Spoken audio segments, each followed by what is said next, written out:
पिया मोरा दिल्ली गईले हमेशा मुझा के गईले।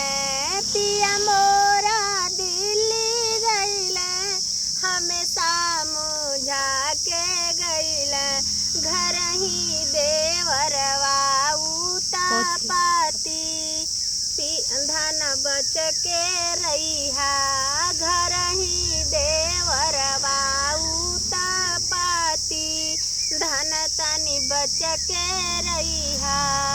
पिया मोरा बहरा गईले हमेशा मुझा के गईले। घर ही देवरवा उतापाती धनी तनी बच के रहिहा। अंगना में खाना दीहा अंगना में पानी दीहा। तिरछी नायनवा जिन लाड़ाया धन तनी बच के रहिहा। तिरछी नायनवा मति लाड़ाया धन तनी बच के रहिहा। पिया मोरा दिल्ली गईले हमेशा मुझा के गईले।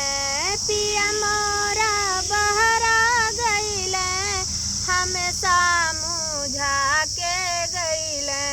घर ही देवरवा उतापाती धन तनी बच के रहिहा। घर ही देवरवा उतापाती धन तनी बच के रहिहा। अंगना में बिस्तर अंगना में पलंग डलिहा। अंगना में सजिया लगईहा। अंगना में पलंग डलिहा अंगना में सजिया लगईहा।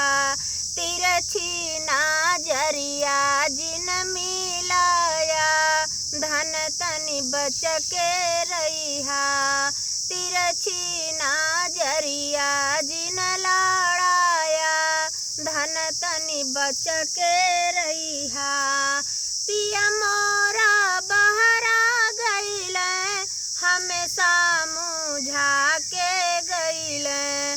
घर ही देवरवा उतापाती धन तनी बच के रहिहा।